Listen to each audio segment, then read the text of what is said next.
आखिर ऐसी कौन सी वजह थी कि सीमा के खिलाफ अभी तक पाकिस्तान में किसी किस्म का कोई एक्शन नहीं लिया गया था? सीमा के सहूलतकार एजेंट ने अब तक कौन कौन सी बातें उगली हैं, कौन कौन सी बातें बताई हैं? क्या सीमा का परिवार इस वक्त जेल में है? जानिए आज की इस वीडियो में। अस्सलाम वालेकुम। सीमा के खिलाफ इस वक्त पुलिस का घेरा तंग से तंग होता जा रहा है और एपी सिंह इस वक्त इस मामले से भागने के लिए पूरी तरह से तैयार है। एपी सिंह को पहले ये लग रहा था कि पाकिस्तानी साइड से किसी ने आना तो है नहीं, क्यों ना इस मामले को खींचा जाए, जितना हो सकता है टीआरपी ली जाए। इसने वो सारा कुछ किया, लेकिन अब जब इसने देखा है कि पूरी तरह से डेवलपमेंट शुरू हो चुकी है और क्योंकि पाकिस्तानी जो मीडिया है वो ऐसे मामलात को इतना उछालता नहीं है जिस तरह से हिंदुस्तान में उछाला जाता है, तो फिर हमने यूट्यूब चैनल्स के ऊपर आके ये सब कुछ दिखाया है। और रोशन अली अजीम साहब जो हैं वो इस मामले को कुछ ज़्यादा ही अब गहराई से देख रहे हैं और थाना मलीर कैंट में रिपोर्ट दर्ज कराई गई थी सीमा की फैमिली के खिलाफ। अब दोबारा से एक रिपोर्ट को तैयार करके दर्ज कराया जा चुका है। हुआ क्या था कि आपको मैंने पिछले वीडियो में बताया था, एक बार फिर से रिवाइज कर देता हूँ इस चीज़ को, कि रिपोर्ट कराई गई थी सीमा की मिसिंग की, लेकिन साथ में ये भी लिखवाया गया था कि हमने किसी किस्म का कोई एक्शन नहीं लेना। एक्शन नहीं लिया गया। एक्शन ना लेने की वजह से अब जो सीमा की फैमिली है उससे सवालात किए जा रहे हैं कि आपने आखिर क्या वजह है कि ये जितना भी एक्शन लिया जाना था उससे आपने पुलिस को रोक दिया। ये इस चीज़ का जवाब चाहिए। तो सीमा की तरफ से, सीमा की फैमिली की तरफ से जो रिस्पांस आया है इस बात का कि आखिर क्या वजह थी कि आगे ये लिखवा दिया गया था। मिसिंग की रिपोर्ट तो कराई गई, लेकिन ये क्यों लिखवाया गया था कि हमने आगे किसी किस्म की भी कोई भी जो एक्शन होता है इसके खिलाफ नहीं कराना। उसकी वजह यह थी कि सीमा की फैमिली ने यह कहा है कि क्योंकि सीमा पहले भी कई बार जा चुकी है, ये पहली बार नहीं था, सीमा ऑलरेडी कई बार इस तरह से जा चुकी है और पूरी तरह से फैमिली के साथ रब्ता ये ख़त्म कर देती थी। यही वजह है, सिर्फ यही वजह है कि हमने ये सारा कुछ किया है कि साथ में ये भी लिखवा दिया कि हमने कार्रवाई कोई नहीं करनी, क्योंकि कार्रवाई होगी तो सीमा को तो पुलिस हो जाएगी जब भी ये वापस आएगी, इसलिए कार्रवाई कोई नहीं करनी। जस्ट मिसिंग की एक रिपोर्ट कराई है, जैसे ही आएगी वापस हम वापस ले लेंगे, रिपोर्ट ख़त्म करा देंगे, खारिज करा देंगे, मनसूख करा देंगे। तो ये बात की गई। अब क्योंकि इस बात में वैलिडिटी इतनी ज़्यादा है नहीं, उससे पहले की बात पे आती हैं, क्योंकि अब बातें खुल रही हैं। पहले छुपी हुई थी, बंधी हुई थी, क्योंकि हैदर भाई हैं हिंदुस्तान से अपना पाकिस्तान से बाहर और सऊदी अरब में कमा रहे हैं। तो जो हैदर भाई के वालिद साहब हैं वो इंतहाई शरीफ और जैसे होता है ना कि किसी भी मामले से दूर रहने वाले बंदे, इस तरह के हैं और उनको इन तमाम मामलात का कुछ नहीं पता कि इनको कैसे हैंडल किया जाता है। तो उनकी तरफ से भी बयानात आ चुके हैं कि तकरीबन 2 महीने पहले, 1.5 महीने पहले घर बेचा गया था। जी हाँ, 1.5 से 2 महीने पहले घर बेचा गया था। कौन इन्वॉल्व था, कैसे था, और ये सारी जितनी भी तरीकाकार था, ये सारी तैयारियां 2 महीने पहले ही कर ली गई थी सीमा के भागने की, कि सीमा ने भागना ही भागना है। मतलब कि जिसने भी भगाना था, जो भी इसमें सहूलतकार थे, उन सबको पता था कि भगाना आसान है। मतलब कि आप ये भी इस चीज़ को कह सकते हैं कि ये लोग पहले भी ये काम करते रहे होंगे, मीडिया पे नहीं आया लेकिन ये चीज़ें हो चुकी होंगी। पाकिस्तानी नेपाल के रास्ते और हिंदुस्तानी जो हिंदुस्तान से आते हैं वो कौन से रास्ते से, अब ये तो मुझे नहीं पता। मे भी कि अफगानिस्तान के रास्ते से आते हों और ईरान के रास्ते से भी पॉसिबल है। अफगानिस्तान से क्योंकि काफ़ी लोग हैं जो तारें तोड़ के आ जाते हैं। अब इस चीज़ के खिलाफ वैसे काफ़ी घेरा तंग किया गया है, इस चीज़ को ख़त्म कर दिया गया है। जब से तालिबान की हुकूमत आई है उन्होंने भी काफ़ी सपोर्ट किया पाकिस्तान की, और जैसे पहले होता था कि बस तारें तोड़ी और आगे पाकिस्तान के अंदर, तो अब ये चीज़ें नहीं हो रही, लेकिन पहले हो रही थी।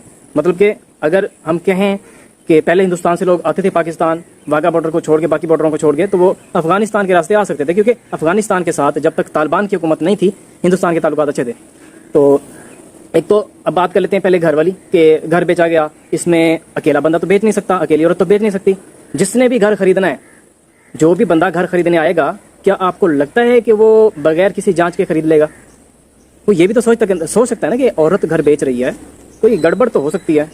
गड़बड़ निकल आई है ना, कोई ना कोई मुलविस था फैमिली में से, सीमा की फैमिली में से, जिसने घर बिकवाने में सीमा की मदद की है। मैंने मोबाइल को स्टैंड में से निकाल लिया हुआ है, ऐसी बात कर लेते हैं। जितने भी लोग इन्वॉल्व थे इस तमाम मामले में, सब के सब सामने आएंगे, क्योंकि पहले जो रिपोर्ट कराई गई थी उसमें यह था कि हमने किसी किस्म की कोई कार्रवाई नहीं करनी, और इस बात का हैदर भाई को भी पता नहीं था, हैदर भाई के वालिद साहब जो हैं उनको भी पता नहीं था, क्योंकि आज तक इन मामलात में पड़े ही नहीं है, तो पता कैसे होगा। तो हैदर भाई भी यही सोची जा रहे थे, हैदर भाई के वालिद साहब भी यही सोच रहे थे कि आखिर ऐसा क्या है कि इतना बड़ा सानिया हमारे साथ हो चुका है और हमने रिपोर्ट भी कराई है, ना पुलिस तफ्तीश के लिए आई है, ना कुछ मजीद हो रहा है। तो जब रोशन अली अजीम साहब जो कि हैदर भाई के वकील हैं, वो जब गए हैं और जाके इस मामले को देखा है, थाना मलीर कैंट में जाके देखा है इस तमाम मामले को, तो ये बात सामने आई कि रोका गया है। बस मिसिंग की रिपोर्ट कराई गई है, लेकिन जितनी भी कार्रवाई होती है कार्रवाई से रोका गया है। रोका किसने था? सीमा के भाई ने। तो सीमा के भाई इस वक्त ये मत सोचें कि वो बच जाएंगे, और चाहे वो स्टेटमेंट दे भी रहे हैं कि हम इन्वॉल्व नहीं हैं, क्योंकि सीमा पहले जाती रहती थी, तो इस वजह से हमने कार्रवाई से रोका था। तो जब पता चल चुका था, अब मेरा सवाल है सीमा की फैमिली से कि जब आपको पता चल चुका था कि सीमा हिंदुस्तान भाग गई है, तो फिर जो रिपोर्ट आपने कराई थी उसमें इंक्वायरी से क्यों रोका आपने? मतलब कि आप जाके इंक्वायरी का कह सकते थे ना कि आप ठीक है इंक्वायरी कर लें, आप फिर भी नहीं गए। इट्स मीन कि फैमिली क्या है, इन्वॉल्व है। तो फैमिली इन्वॉल्व है, पूरी तरह से इन्वॉल्व है। हालांकि इंटरव्यू वगैरह वो दे रही हैं, वो बातें कर रहे हैं, और सीमा से भी कह रहे हैं कि आगे से कुछ ना कुछ बोल दो, क्योंकि वो हिंदुस्तान में अगर वो कुछ बोलेगी तो हो सकता है कि थोड़ा बहुत इस बात को प्रायोरिटी दी जाए कि जो बाकी लोग इन्वॉल्व थे बस वही थे और फैमिली नहीं थी। फैमिली के बगैर, फैमिली के सपोर्ट के बगैर कोई भी बंदा घर नहीं बेच सकता। पाकिस्तान में मैं रहता हूँ, यहाँ पे प्रॉपर्टीज़ खरीदना इतना आसान नहीं होता। आपको पूरा देखना पड़ता है कि कहीं ये प्रॉपर्टी कोई घुमा फिरा के तो नहीं है जो आप खरीद रहे हो। तो ये चीज़ें देखने के बाद ही हम प्रॉपर्टी खरीदते होते हैं। तो जिसने भी खरीदी होगी, इसमें जाके सीमा की फैमिली के साथ भी मुलाकात की होगी, और जब सारी बातें सामने आई होंगी तब उस बंदे ने प्रॉपर्टी खरीदी होगी जिसने भी खरीदी है। और लोकेशन इतनी अच्छी नहीं थी कि अमीर बंदे जाके खरीदें। लोकेशन नॉर्मल वाली जैसे होता है मिडिल क्लास फैमिलीज जहाँ पे रहती हैं, इस तरह की लोकेशन पे हैदर भाई ने घर लेके दिया था, और मालियत तकरीबन 20 लाख रुपए बताई जा रही है जितने का ये घर बेचा गया है। और सीमा की तरफ से बताया गया था कि कोड़ियों के दाम बेच के आई हूँ, या वैसे तो डिफरेंट बातें कर रही है, घुमा फिरा रही है, पेरेंट्स मर गए, फलां मर गया, फलां मर गया। अब सारे जिंदा हो रहे हैं, अब सारे जिंदा हो रहे हैं, कैसे जिंदा हो रहे हैं कोई पता नहीं। इसके अलावा एक और बात भी मैं आपको क्लियर कर देता हूं कि हैदर भाई के वालिद साहब की तरफ से बताया गया है कि सीमा ने ज़बरदस्ती तो शादी की हैदर भाई के साथ, ठीक है शादी हो गई, लेकिन उसके बाद एक पंचायत रखी गई थी जिसमें यह फैसला हुआ था कि सीमा वापस घर जाएगी।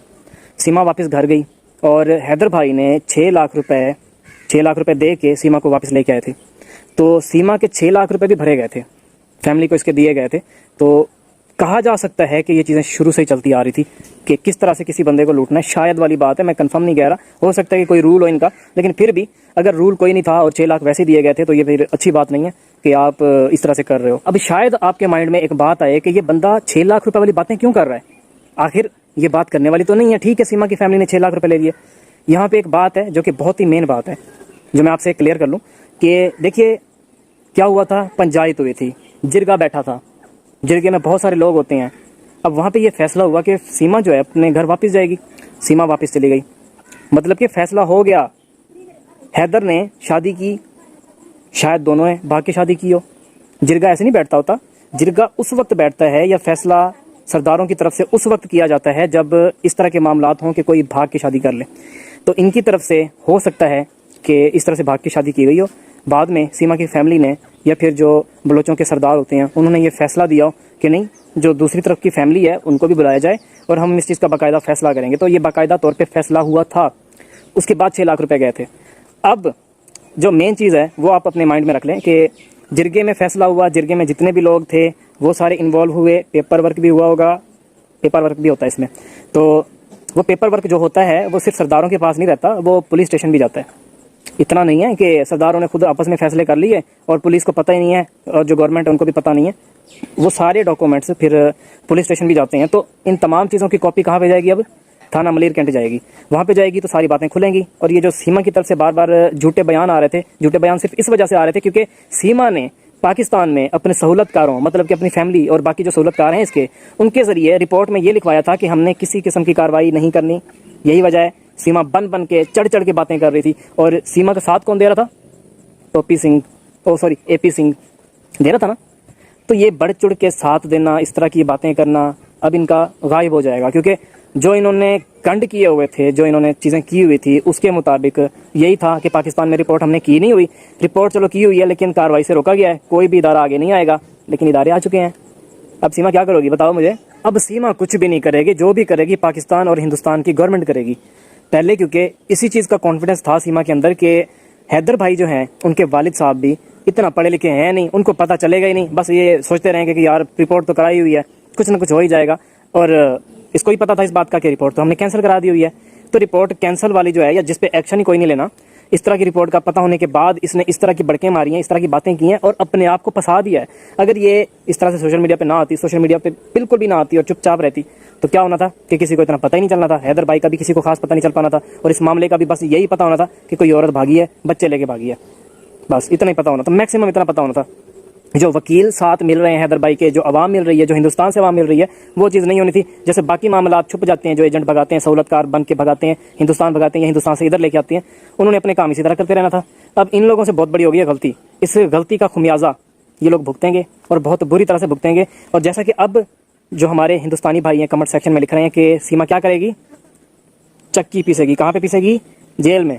तो अब ये इसका होने वाला है, बहुत जल्द होने वाला है। और आपकी क्या राय है ये बात सारी सुनने के बाद कमेंट सेक्शन में मुझे ज़रूर बताइएगा। आपका कमेंट बाकियों के लिए, मेरे लिए बहुत ख़ास होता है। चाहे आप गलत कमेंट करें, मतलब कि सीमा के हक में करें, लेकिन करें तो सही ना। आपकी राय क्या है? आज़ादी ये राय होती है हर इंसान को। हिंदी में क्या कहेंगे इसको? हर बंदे को इस चीज़ का हक हासिल है कि वो जो बात करना चाहते हैं करे। तो आपने भी करनी है, कमेंट सेक्शन में करनी है, ताकि पता चले आप इस बारे में क्या राय रखते हैं। हिंदुस्तान जाना चाहिए सीमा को? नहीं, वो तो अभी भी है। हिंदुस्तान में रहना चाहिए या पाकिस्तान आना चाहिए, ये आपने बताना है। ये भी बताना है साथ में जो आपकी पूरी बात सुनने के बाद की राय है वो क्या है, वो लाजमी बताइएगा। तो अब हमारी मुलाकात होगी एक नई वीडियो में। तब तक के लिए अल्लाह हाफिज़।